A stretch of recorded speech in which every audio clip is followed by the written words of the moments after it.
Hello, everyone. This is David Morgan of MorganReport.com, and I am continuing down the rabbit hole on the crypto conspiracy.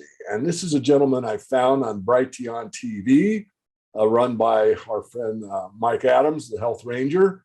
And Michael McKibben has got a story that is phenomenal, in my opinion. And I asked him, reached out to him, and I didn't have a lot of access. And he was kind enough to reply to my email and say, sure, let's have a chat, which we did. Spoke to him for about an hour. And this story is one that I will comment on briefly. It does align with one we did recently with Reggie Middleton about patents and how these patents can be abused.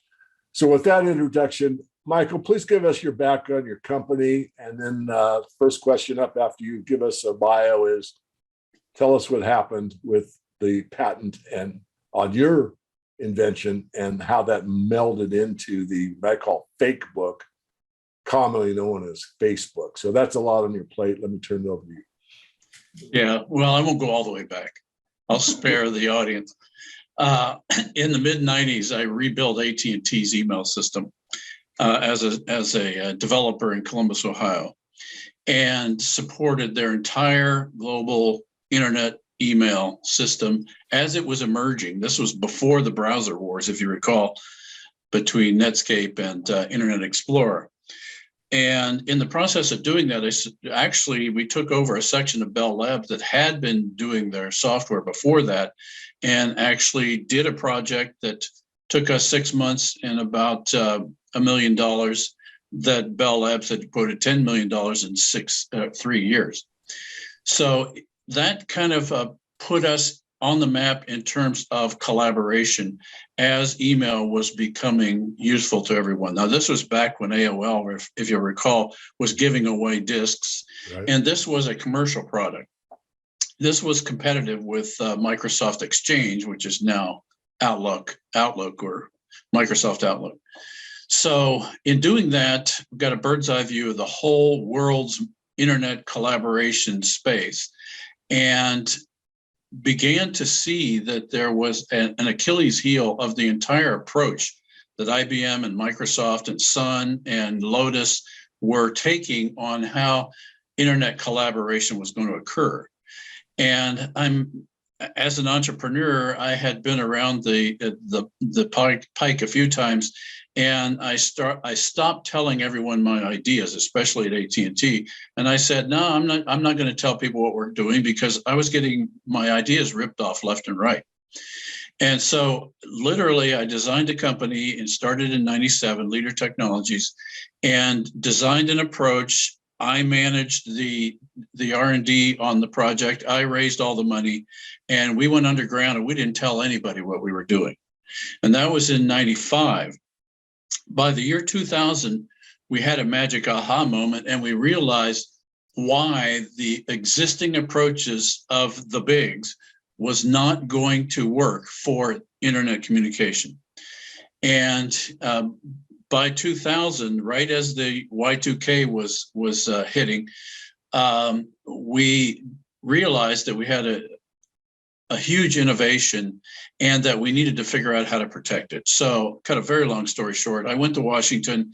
I picked somebody had been recommended to me that was advising the president, the White House, Congress, major companies on intellectual property. His name was Professor James P. Chandler III. And so on paper, we had the right advisor for our patent filings and our intellectual property. And so then we had another 2 years of developing in the R&D space and started filing for patents in 92, 93 timeframe. That was the good news. And so we thought Professor Chandler was watching our backs. What we now know, hindsight, many years later, is that he was the chief intellectual property attorney for the British Pilgrim Society also. And what we now know is that he was collaborating with the British Intellectual Property Institute in London, and that these guys were very intentionally, and had been for, I'm going to say, since the turn of the last century, stealing patents and weaponizing anything that the Department of Defense, or in the case of the British, MI6, MI5, GCHQ, and the British Post Office, could weaponize and then use as a communication weapon. And that's what happened to our technology. Our patent attorney on the surface was protecting us, and we were moving forward with our development, but behind the scenes, he was feeding it all to the British and to the Department of Defense. And they were turning our invention into a weapon. And so what you see now in the way of social networking, which is what the system is called today, is the exact opposite of what we invented and what we built. So that is, in a nutshell, our experience.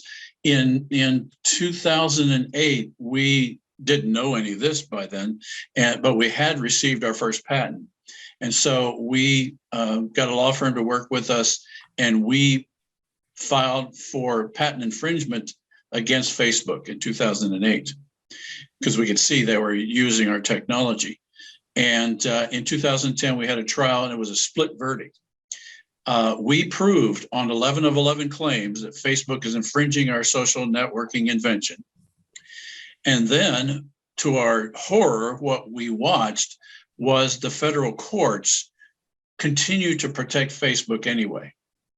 And we took that case all the way to the Supreme Court. Judge Roberts would not hear the case, and we were left holding the bag, having proved that Facebook is infringing our patent. So I looked at that situation, and I'm a civil engineer by training, and an entrepreneur and management development consultant. And this did not sit right with me, and I wasn't willing to just put my tail between my legs and walk away.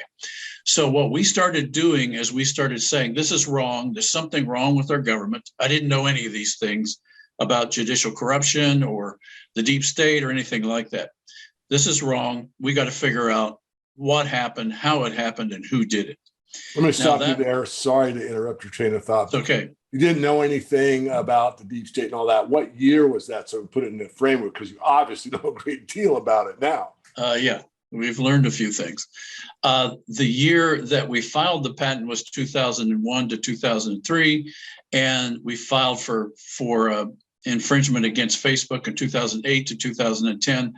And the year that we started going down this rabbit hole was the end of 2012 and 2013, after the Supreme Court would not hear our appeal. Okay, so just to add a little commentary to it, you were probably so busy doing what you do best, using your brain, intellectual property, defending what you discovered and developed and all that. You didn't really have time to look outside of that. That's right. In your mouth, because as far as you knew up until that point, your experience was the system works. And just as a quick aside, or I'll digress a bit further, I've had my issues, and so far so good, meaning that the pushback I've gotten, justice has been served, you might say.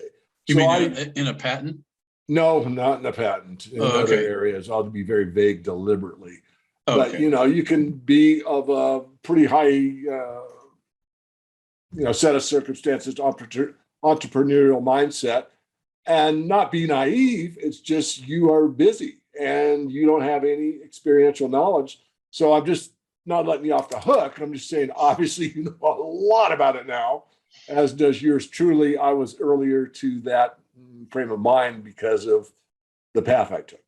But I think one of the differentiators that I see is that it depends. The federal system, the judicial system, sometimes works, yes, unless it is a product like ours that the government wants to weaponize, and then the judicial system rallies behind the infringer every time. Yeah, and I don't know how far we want to digress, but just mention the Pilgrim Society. Most people that are familiar with my early work are familiar with that terminology. And just to give credence to what you're saying, if I'm hearing you correctly, and I believe I am, that everything is well and good as long as it fits into their paradigm. But if you come up with something really juicy like you did, then we get to keep it. That's right. And part of our story, and since 2012 till now, is we started unpacking this corruption, starting with the judges and then moving forward into history, This involves Hillary Clinton because Hillary in 2009, after she became Secretary of State, immediately contracted secretly with Facebook to build a template for election winning. Those are quotes out of her secret contracts. So we have hard proof of government interference in our case, in our trial. So in a fair world, that would be enough to unwind what Facebook did. But as it turns out, they just ignored it because they knew they were doing it. And they had control of the Justice Department and the judges in this case. All of our judges, by the way, had Facebook stock, we discovered later. So you're right. I was an entrepreneur. I would say, yeah, I was naive about law, accounting, legal issues, patent rights. You hire an attorney because you think that person's going to protect you. Well, I've kind of learned that doesn't work. It works as long as you're, in our case, it didn't even work when we paid him. He was already in the process of passing everything that we invented to the IBM Eclipse Foundation, which they had specially designed as a foundation to take our code and to parse out the elephant throughout Silicon Valley. So this is a unique situation in the world. When else can you say that a piece of technology was taken by the government, Department of Defense, and the British MI6, MI5, and given to everyone in technology throughout the world so they could all use the same platform? Well, their objective was so that they could control one platform worldwide. And our technology allowed that to happen. Now, that wasn't the way we designed it. We designed it to empower the individual. They flipped it around 180 degrees to empower these oligarchs and the corporate interests that wanted to use this technology as a weapon from the beginning and as a propagation tool, as a propaganda tool. Mike, let me add on there a little bit. Okay. So I believe you, and we're going to get our pushback. Well, David, you find the most interesting, people, and your rabbit hole just gets more mind blowing as the weeks and months go by. I know the answer, but I want you to verbalize it for my audience. How do we verify some of this? Oh, you can easily go on the web, type in my name, and you can go to the filing that we did with the Supreme Court, which summarizes the entire case all the way back to the beginning in the Delaware District Court. So it's got all of the data and information there. I just wanted to save myself a bunch of nonsense emails. Thank you for doing that. Okay. I knew the answer, but I wanted it on the record. So if I can move us along, how do we connect all of this to what I've been discussing for quite some time, and that is this Bitcoin/Tether, what I'll call investigation. I'm calling it a conspiracy again, so I don't get too many trolls biting at my ankles. But I see some real big issues with this platform, and I know you've discussed it in the past. So again, free reign, back to you. Please explain more. Well, that wasn't something that I spent any time focusing on until recently. And we started looking. I had been asked to consult to a person who was actually suing some Bitcoin companies in New York involving ATM Bitcoin transactions. But I started looking at that, and one of the things we knew from our research into the development of this monolithic technology structure that the government has weaponized is that were a set of players that from the very early days were involved with how they were going to pull off this technology that would simultaneously be a money platform, a propaganda platform, a collaboration platform, and an e-commerce platform. I mean, that's a lot in one platform. We saw that early on that was possible, but you have to look at what went on in 1993, and this evidence came out in Hillary Clinton's emails, by the way, and in June of 1993, John Podesta and my future patent attorney, James P. Chandler, sponsored a conference in Washington, D.C. with the FBI, and they brought together, I would say, probably 150 people in all industries, including education and media. They brought them together in Washington, sponsored by the Carnegie Endowment for International Peace. Think the opposite, no peace involved. And they specifically looked at getting approval, this mass approval, to give the FBI a backdoor encryption key into all communications on the internet, whether it was software, hardware, or firmware. At that meeting was a particular Goldman Sachs representative by the name of Philip J. Venables. And his particular focus was digital coins or Bitcoin or whatever cryptocurrency. And that was his job in 93. Now I'm going to roll you forward to the, as Obama's checking out, he's still having meetings with his technology CEO council in, what year was that, 2016? Mm-hmm. And who is still there advising him on digital currency? Philip J. Venables, something like 25 years later. And so what you see there is a consistency. And by the way, it's Goldman Sachs. It's always been Goldman Sachs. It's obvious from our look at the whole market who is really driving the vision for any kind of digital coins. And so I don't know if you need to know more. Well, maybe a bit. One, I think we need to reemphasize what you said about a backdoor, because I'm going to get a ton of people that can write code and people that say, I don't know anything about cryptocurrency, and all the people that can't think beyond their toenails of, you don't understand Bitcoin. That's the best one ever. You don't understand it. And you and I are both engineers, and, we talked previously about, our Fortran days and C+, and, if we can write code, we probably have a little better understanding than the general public, but not to make this about you and I. Want to reemphasize the backdoor, and I think we can go further because I do have some more questions. So emphasize that, and I'll just start shooting some stream of consciousness at you. So there is a particular algorithm that this group run by the Pilgrims and the Department of Defense instructed the entire of the technology world to embed as a backdoor key into all hardware, software, and firmware. That's still there today.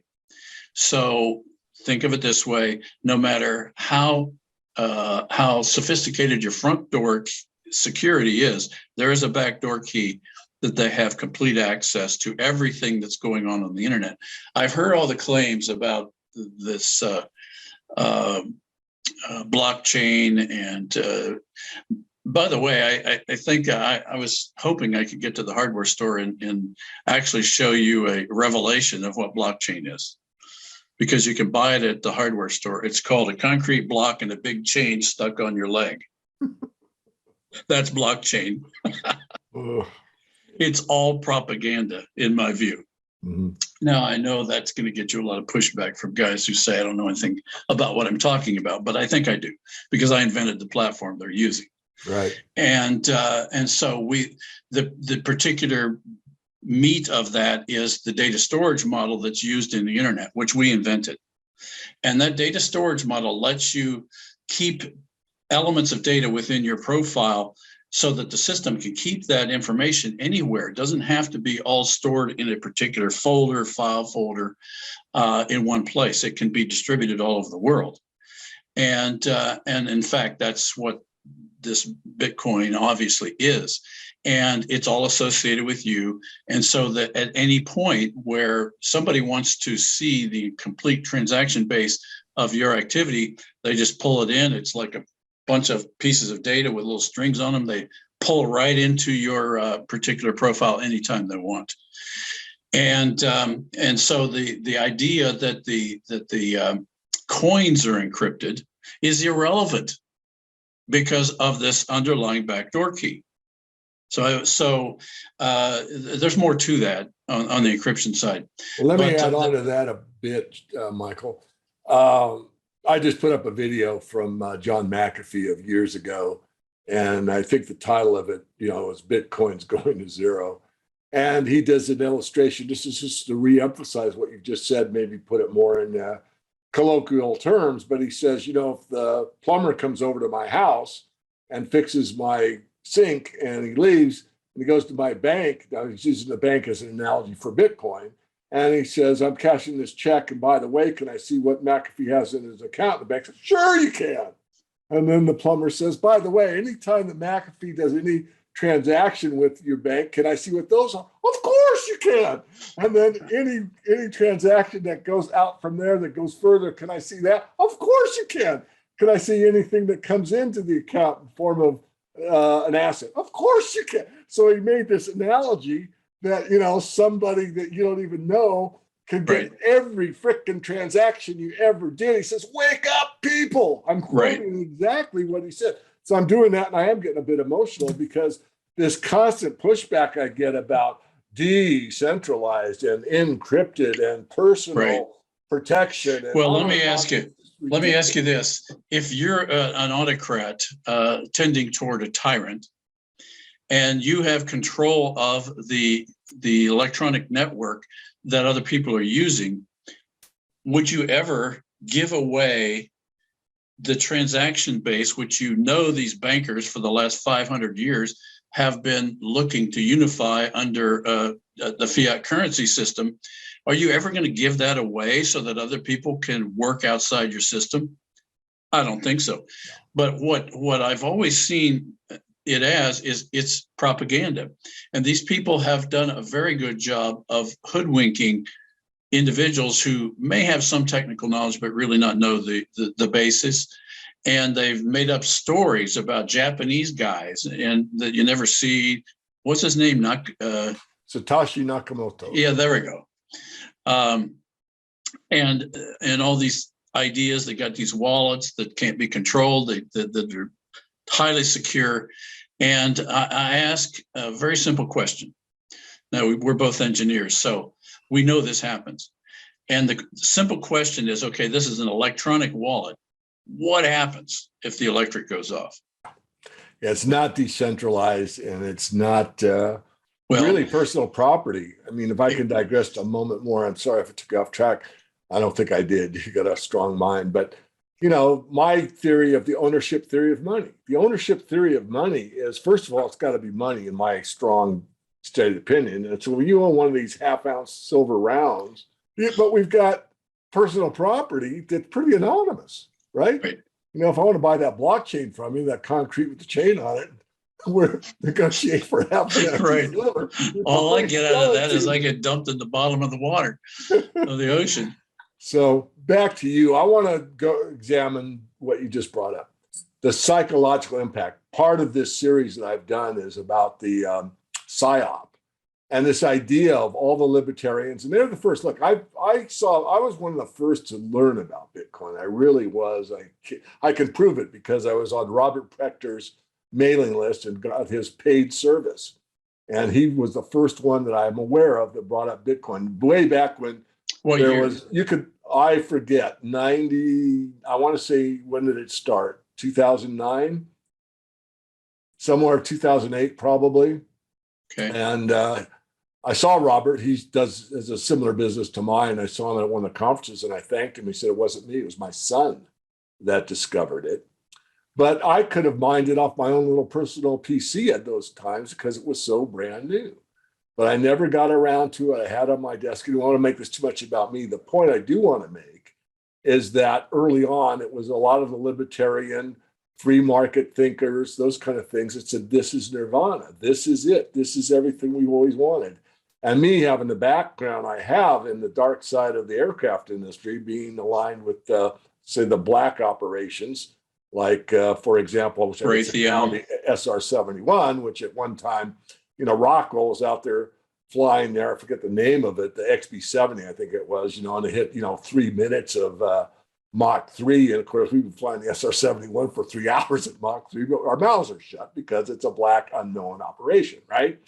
So my point being that I was always suspicious of this thing that popped up out of nowhere that said, and yet all the libertarians brought it in. So I just want your thoughts, Michael, on a psychological operation. How are they able to gather all these free market thinkers saying, absolutely, this is it? And anyone that thinks differently than me doesn't know what they're talking about. They don't understand Bitcoin. It is free market. It is decentralized. It is all this crap. How can they get smart people to get such a strong belief system that logic will not penetrate that thought process? You know, I don't know what I don't know, but it sounds like paid shills to me. And I do know that there are a lot of paid shills for these various propaganda messages. In this case, it's about money. So what they learned, I think, from floating remember when Reagan was pitching the idea that we had the Star Wars program, which we didn't have? You got a lot of people to believe that. And in this case, the idea of electronic coins is something that's been intriguing for people for a long time. How could we do it? And these are the same people that are the PayPal mafia. They learned that people would do certain things, and it took a while. I remember back in the mid-90s, the idea of putting a credit card out on the internet was a brand new thing.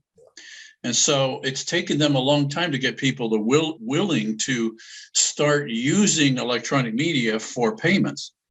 And I was actually supporting AT&T's first. I was one of the first 10 websites that AT&T WorldNet put up in '95. And so we've watched this from the beginning. Disney was another one. And so the idea of doing these transactions, first they had to steal a lot of technology from certain people, certain inventors that I know who have not been paid yet on how the transactions occur. But I digress. So there's been a lot of pieces of this puzzle to put together. And one has been they needed to steal a lot of intellectual property to put this system together in a way that the public would accept. And that's where I think they said, well, obviously we're going to control it, but we have to make the people think the opposite. And so that's when the psychological war started.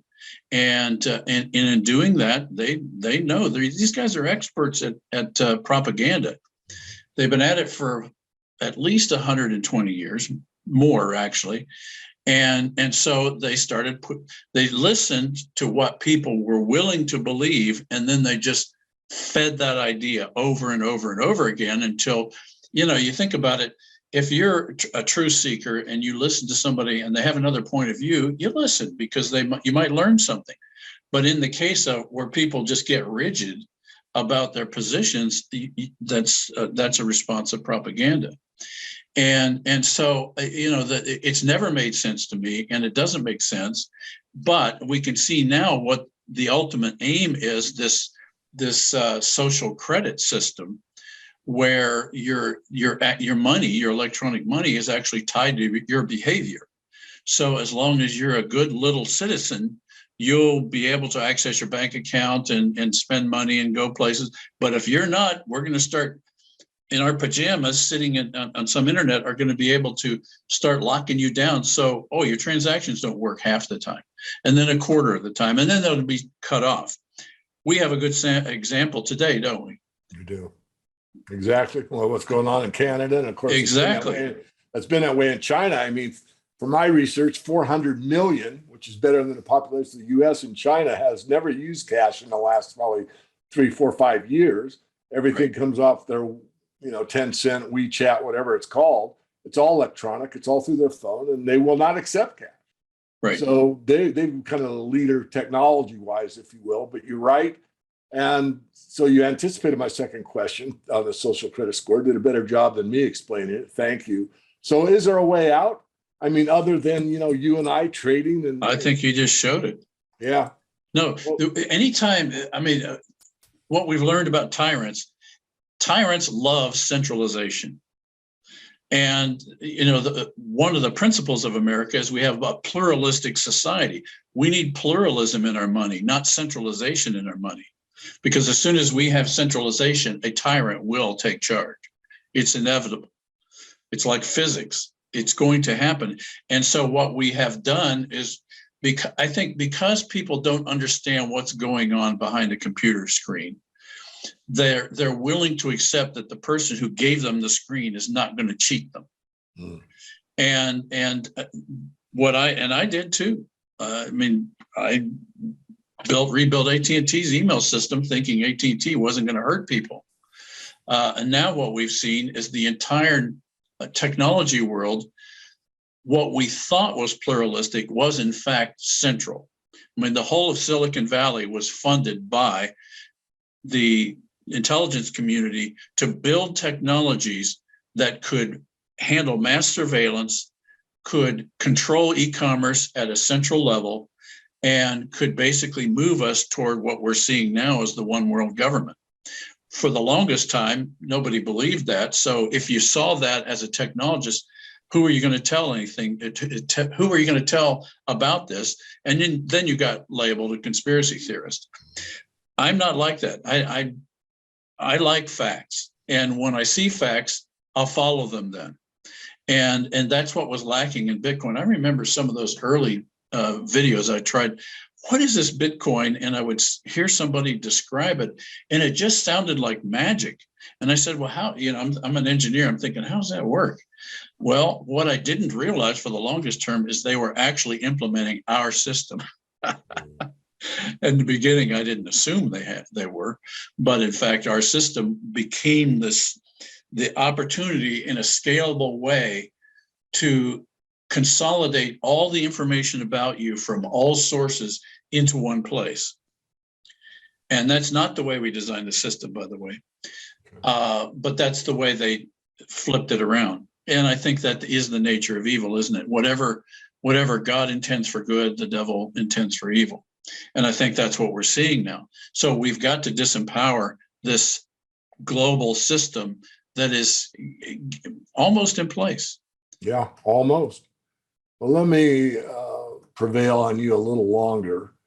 Sure. And I could go for hours, I'm sure, but I'm almost certain we'll have you back because a lot will happen in the next. Oh, you're going to get in trouble now. So you. No, that's fine. I've been there before.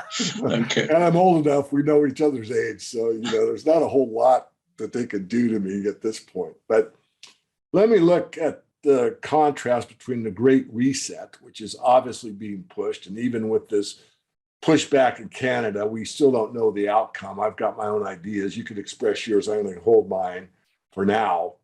But the Great Reset or the Great Reject. So I'd like your thoughts, Michael, on the reject. How do you reject this system? What can you do as an alternative system? Is there something there, either on an electronic platform, face-to-face transactions, or anywhere in between? Do you have any thoughts on that? Wow. Well, I think that in the old days, I used to be a gospel musician and had the opportunity to travel in 27 countries and saw some pretty miraculous things happen. And one of the principles I try to live by is that the basis of any lasting solution has to be love. It cannot be hate. And it's got to be based on me respecting you as a fellow human being who's made in the image and likeness of God, even if you're doing bad things to me. So what I think that I've been really encouraged by the truckers is they have been working to implement that. We can see that Trudeau is trying to bait them into some sort of violent conflict. So I don't see that that's going to get anywhere except give them an excuse to finish the job. And so the response of love, I think, has to be the solution. Now, what that means in any specific circumstance, I don't know. I mean, that's really the realm of the Holy Spirit moving throughout the world, guiding you, guiding me, and us being responsive to that. And I think that by doing that, by listening to God, listening to his Holy Spirit, I think that each person will get creative within their realm and be a part of the solution simply because they're trying to be faithful. And I don't know if that meant anything, but in terms of electronic systems, I think what we need right now, because technology is so complicated and unknown to most people, we need white hats in the technology world to step up and start stopping this march toward this one world system. We need them to do that. because that will slow them down and give us time to figure out how to build a new kind of system that's pluralistic. Well, I feel that's probably a good stopping point. What you said made a great deal of sense to me, and I'm sure people that follow my work, it resonated with probably the majority, and that's important. There's as far as I'm concerned, there's one who has all power. That one is God, and there's nothing more powerful than love. And it's Correct. in the heat of battle. It's hard to remember that, but It is. It can be achieved. And there are examples that we've seen, foreign and domestic, that have resonated with that vibration, I'll call it, for the New Agers, that have stood there and asked the right questions and said it strong. And it's so powerful that it's much more powerful than the messenger, because it is the message. So I guess we can leave it. The message is love is the solution, or at least a majority of the solution. I'm going to have you back. I'm going to wait for the feedback. You will not be censored. Not saying that when I put it on YouTube, they don't strike it down. If that happens, people, please get on my personal email list at themorganreport.com, because this will be on my private server. So they can mitigate it somewhat, but they can't annihilate it, because that's the way I roll. And Michael, if you have any final words, let's hear them. And then we'll just give us a pause and let me contemplate some of what you threw out at us today, because it was very, very powerful and important. And I'll give you the last few words. Yeah, one of the things that we have been doing of late is really digging into the history of how we got here as a people, as humanity. And some things are starting to come into focus.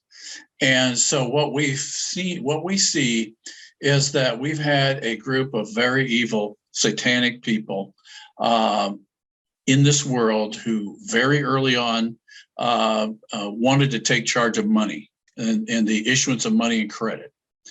And it's taken them about 500 years to get here. And that we're here now, we're there now. And I think that the solution, half the solution, as engineers, we know this, you can't fix a problem until you know what it is. And so we tried to keep it well with the current information. But as we realize now, if you don't understand history, then you won't see the long view that these people have taken. And it's not people. We really see these as demonic entities that have driven a certain element and have played on human beings' weaknesses, and in the process have assumed control of very large swaths of people who have the resources and capabilities to pull off some of the things we're watching happen. And I think 5 years ago, 10 years ago, I would have never thought that it was that comprehensive or that long in the view.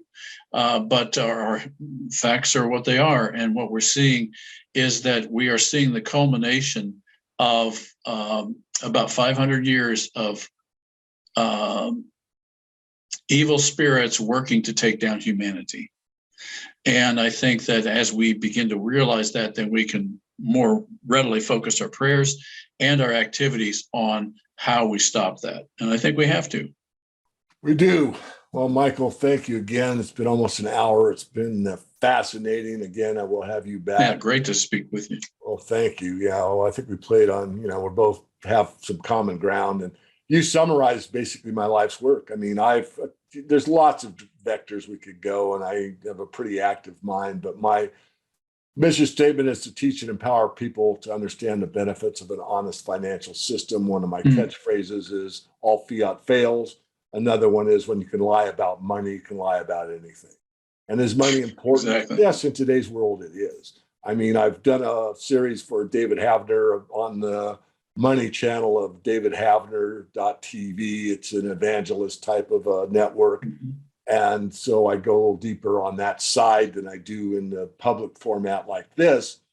But the point being, it isn't money, it's the love of money. So I want to make that distinction for the public, because it can be used for good or evil. Unfortunately, the power at the top have used it for what I would consider to be pure evil. And Again, to repeat, we have to love them out of this. We got to have so much love that we win, because love is more powerful. So I'll leave it there. It's been very touching in many, many venues, not only intellectually, but heartfelt as well. I know that most entrepreneurs have really worked very hard to develop something for the benefit. And it's a paradox. You can serve yourself and serve others at the same time. You can invent something that's very useful to humanity at large, which is what you did. And yet, sure, you should, which you haven't, reap the rewards of that, but you're still in there educating us. And I just glad I stopped you a couple times just to keep the trolls at bay. Look, there's anything here that you cannot verify if you have the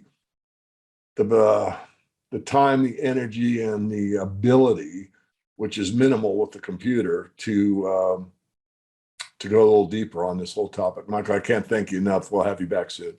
Hey, great to be with you.